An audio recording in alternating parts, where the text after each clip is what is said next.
Dit programma is mede mogelijk gemaakt door Bundel, ITAR Innovative Technology, Real Root Supplements, Pro Privacy en Moringa's Finest. Ja, daar is hij dan, de grootheid David Icke. Hij heeft lang moeten wachten op onder andere Jonathan Crispijn. Maar ja, goed, dat is ook belangrijk. En we hebben het al gehad over de documentaire Beneath the Surface. En David, you are officially the producer of this documentary Beneath the Surface. Why is it so important that people see this? What are they going to learn from it? Well, first of all, they can see it for free on iconic.com on Saturday and Sunday. And I've been on the case of this horrific global trafficking ring and satanic and pedophile ring since the 1990s. I first came across it in about the mid-1990s, and everywhere I've been in the world, and it's been pretty much everywhere you could think of over the last 36 years, I've come across the same story. And, you know, if you first hear it, it's extraordinary. Your immediate reaction is, surely this can't be. It's just too evil. But then you come across more and more evidence, more and more people telling you their stories across the world. And you realize that it may be, and it is, evil on a level that's almost impossible to comprehend. Can you try to explain, David, what kind of evil are we talking about? Well, we're talking about a global network that is not just trafficking children. And we've seen kind of expressions of this. Of course, we've got the Epstein story in the United States. And in Britain, we've had the Jimmy Savile story, this BBC entertainer who was exposed after he died in 2011 for mega pedophilia. And I investigated the whole Jimmy Savile story, and I talked to people, one of whom was a close friend of Princess Diana for 9 years. And what I concluded from all that is that not only was Jimmy Savile an extraordinary level pedophile and also into Satanism, because the two are connected, he was also a procurer of children for this network for the rich and famous. I mean, you know, it's almost difficult for people to comprehend, like I say. Yeah, but David, let me spell this out. There is something like sexual abuse, pedophilia, which is also a relative terminology because, I mean, a child of 15 is theoretically also too young to have sex with as an adult. But there is a difference between perversy and satanic cult rituals. Are we talking about that kind of level evilness in this case?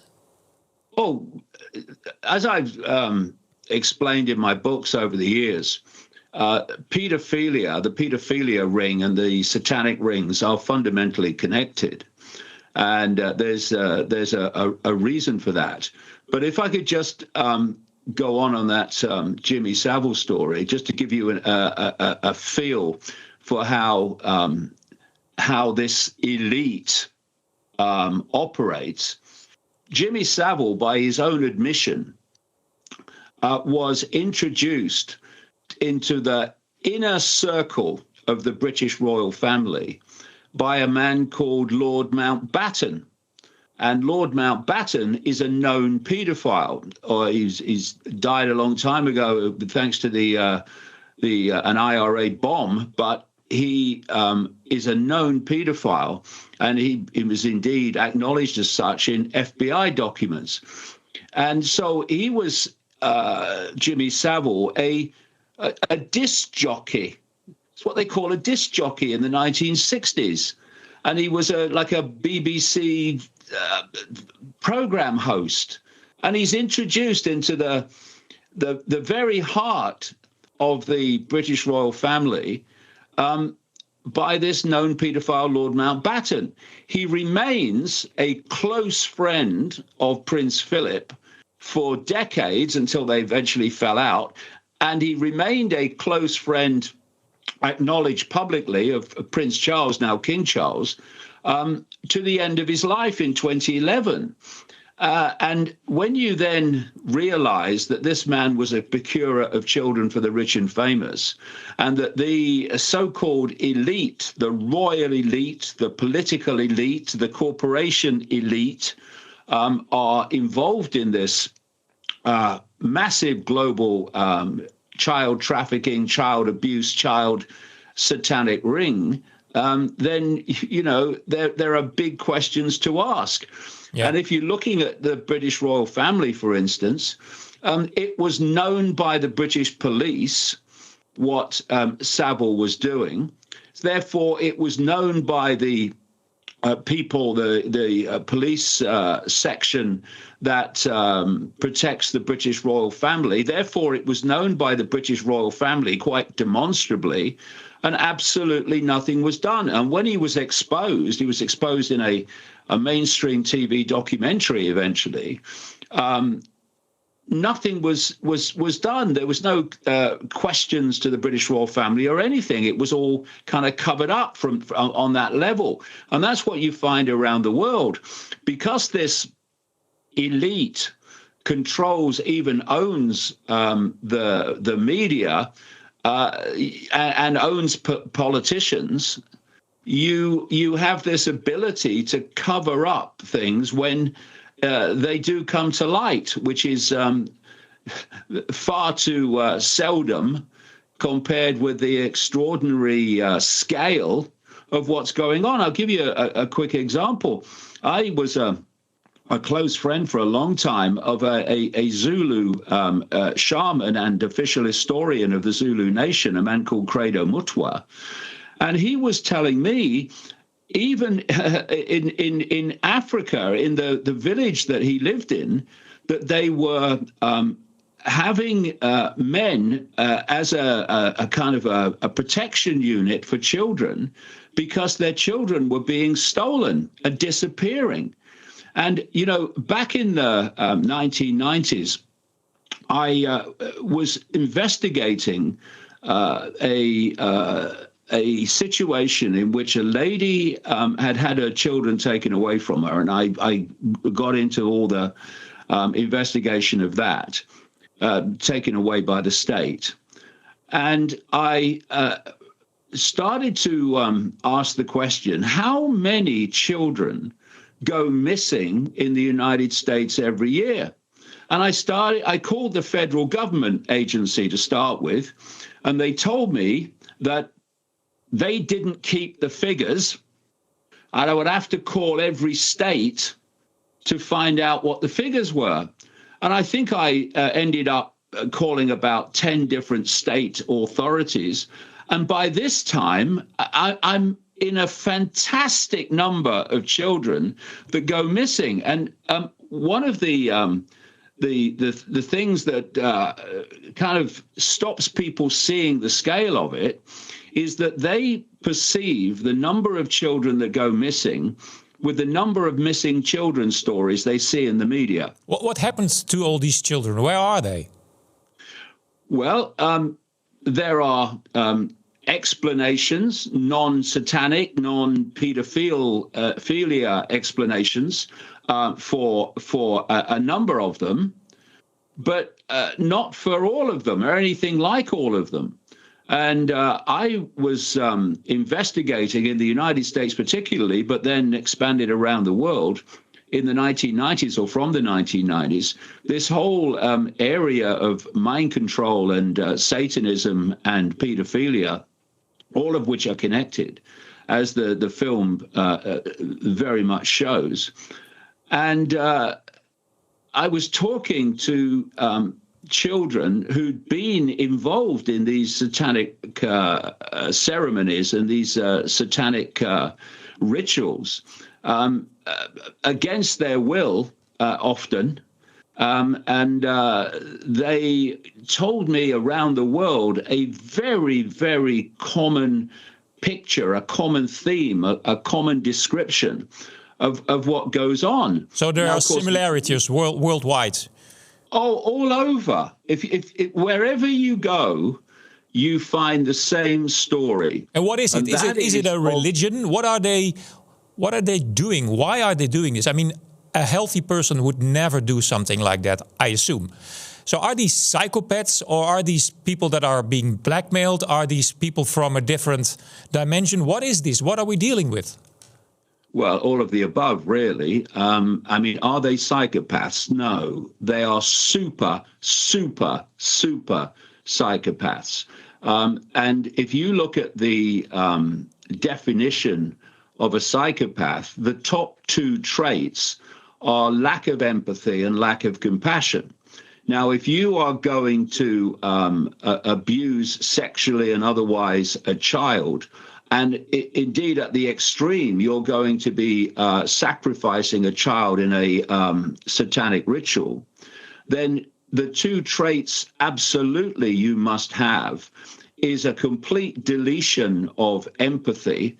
So you cannot put yourself in what you're making others experience, and a complete lack of compassion. And what I then started to do, as I talk about in the film, is look at how long this has been going on.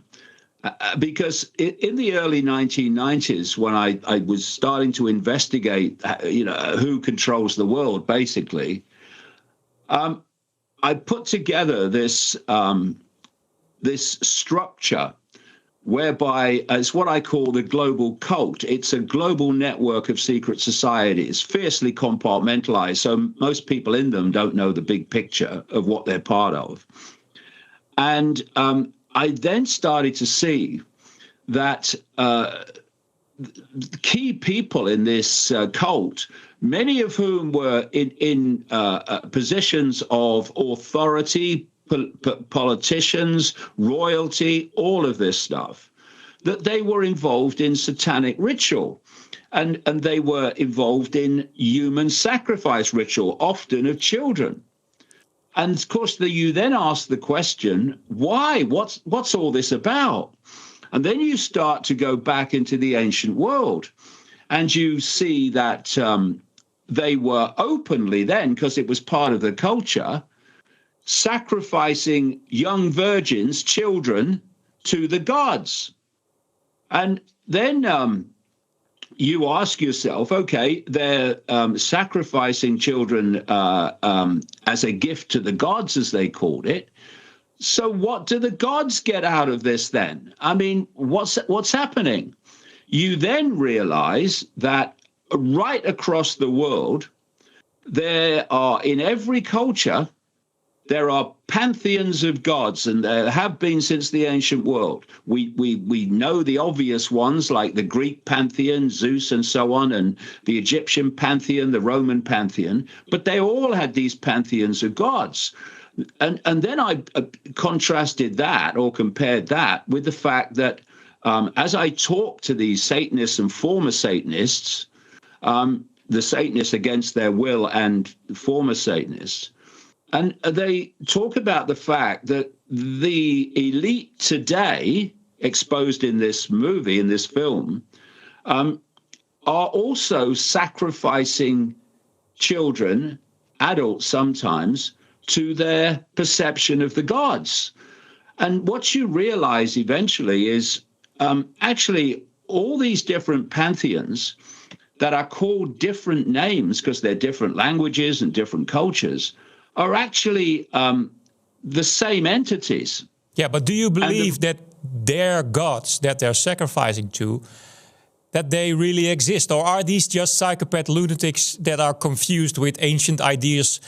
Like the Romans, they also sacrificed animals to the gods, and they believed that that would help them to have better crops. So it's also a way of maybe people are confused. What is the right way to live their life? Or do you also believe that these gods, these powers actually exist?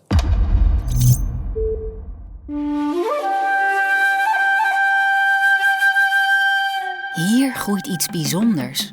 Blad voor blad, krachtig en puur. De Moringa Miracle Tree. Wij verwerken deze wonderboom tot hoogwaardige oliën, supplementen en producten die jouw dagelijkse welzijn versterken. Rechtstreeks vanuit onze eigen kas in Brabant. Ontdek een wereld vol natuurlijke gezondheid op moringasfinest.nl. En met de code Lighthouse TV krijgt u 10% korting op uw eerste bestelling.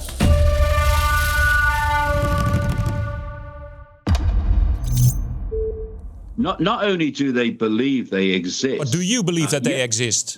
Yes, they are psychopaths, but they're not idiots in the sense of worshipping something that doesn't exist. No, but do you believe that what they worship, does that exist? Absolutely. Yes, I absolutely say they exist. And what I've been doing over the years, you see, when you're researching, the key thing is that you never stop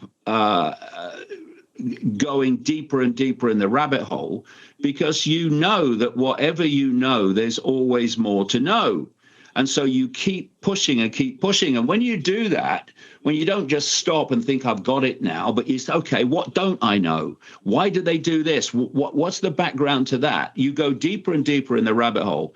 And then you start to enter extraordinary revelations that to the mainstream sense of normal is just fantastic and impossible, but it's not, it's happening.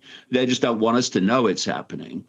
And you start to realize that this global cult network that manipulates and directs the direction of human society into greater and greater dystopia, by the way, quite blatantly now, is actually orchestrated from another dimension of reality.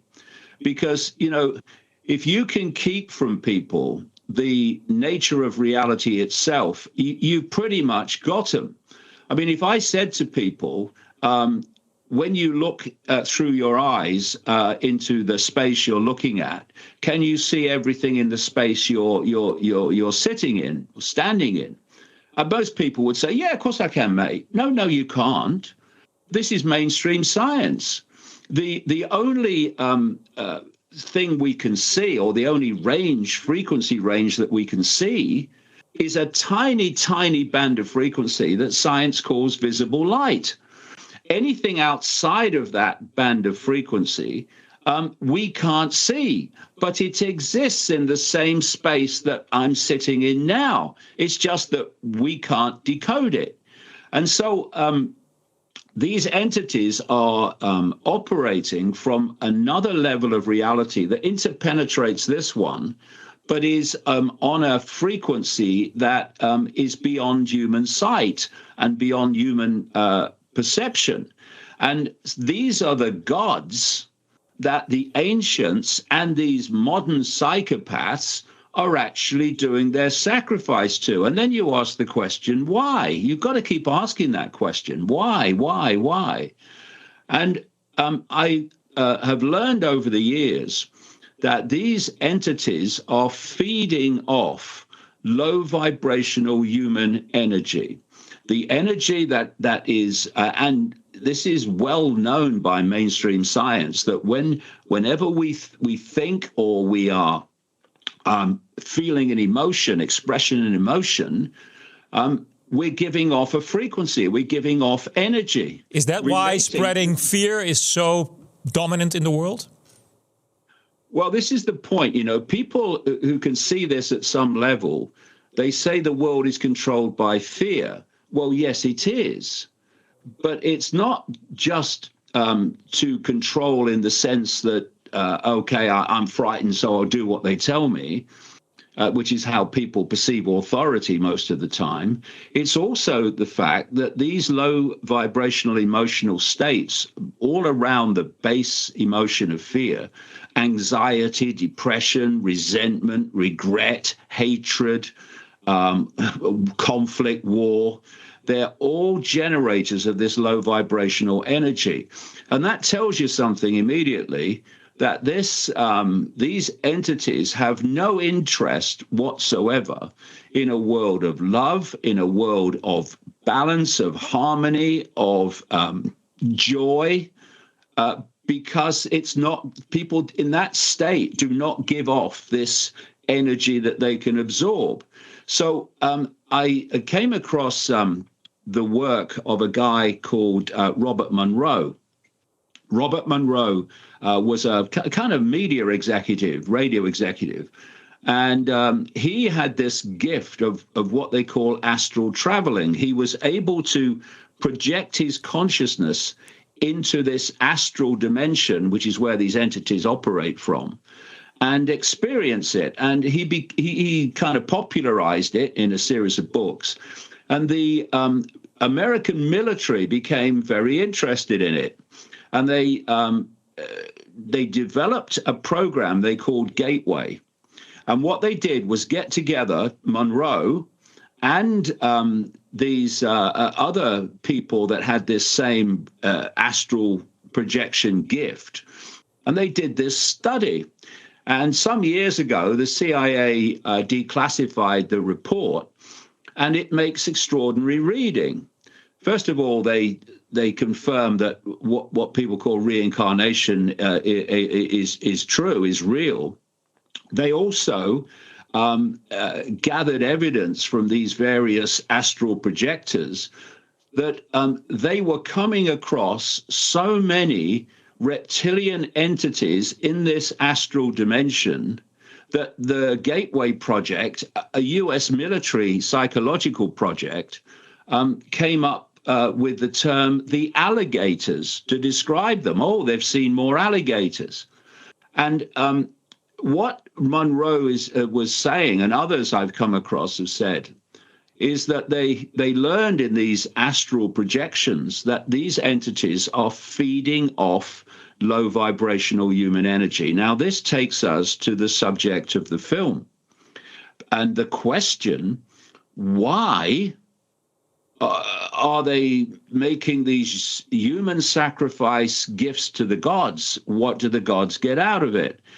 Well, what they're doing is orchestrating rituals to elicit, understandably, maximum terror in the victim, because terror is an extremely powerful low vibrational energy.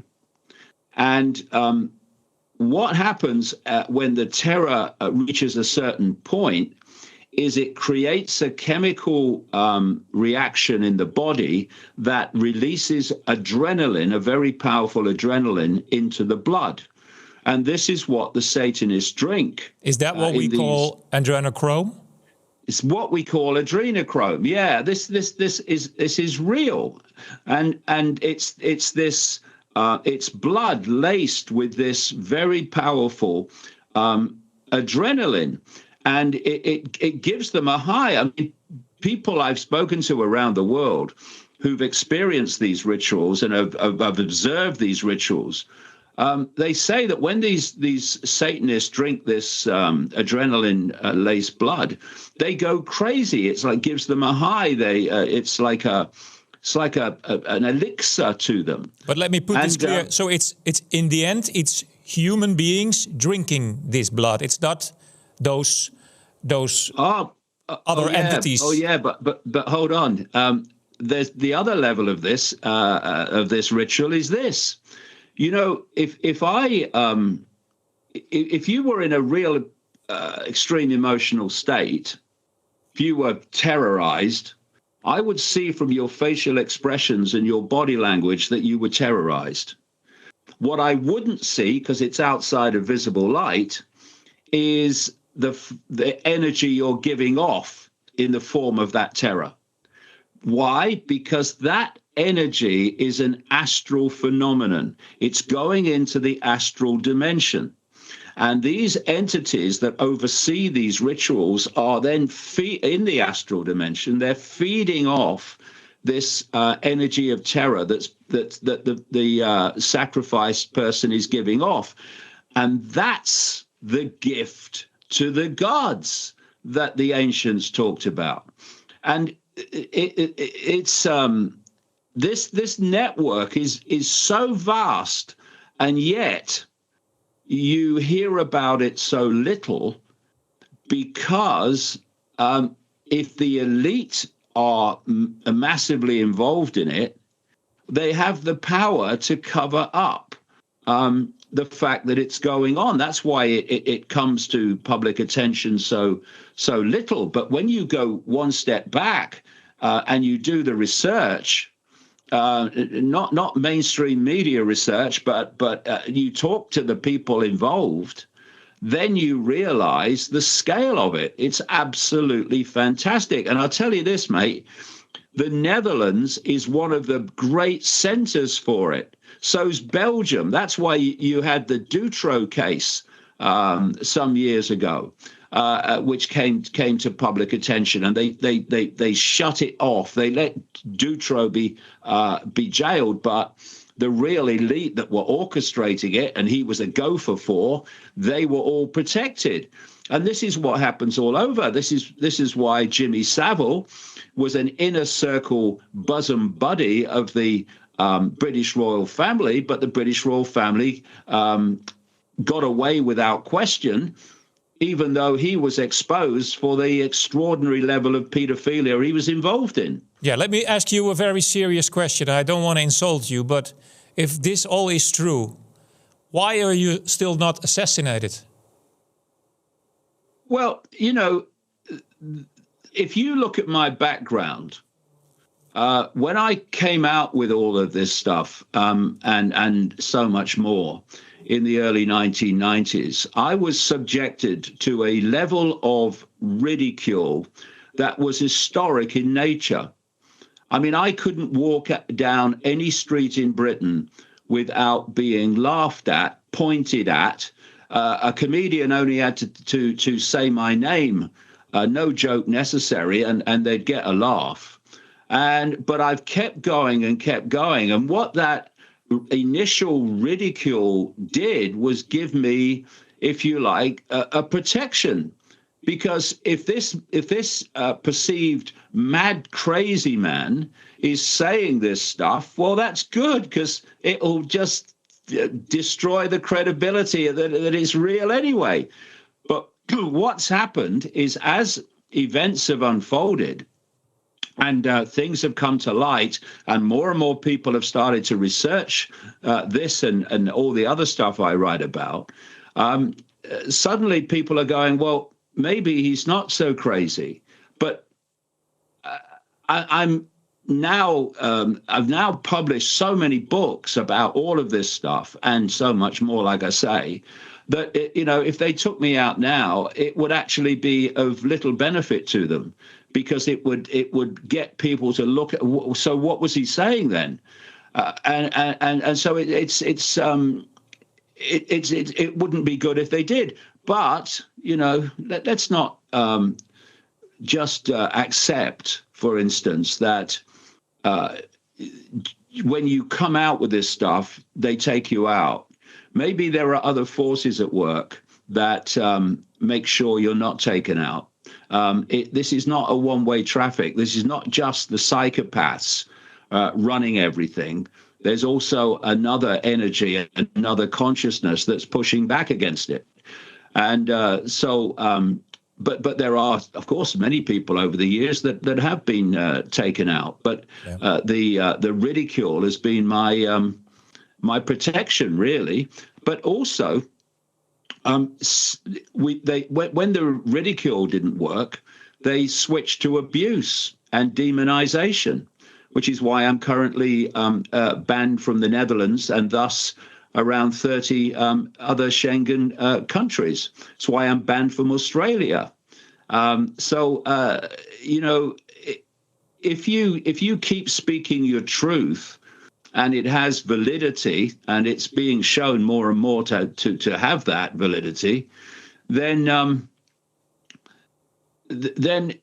it's a power in itself when you take all the abuse, you take all the ridicule, but it turns out to be more and more confirmed, because then people go, well, hold on a minute, maybe that guy's not so crazy. And that's what's happening now.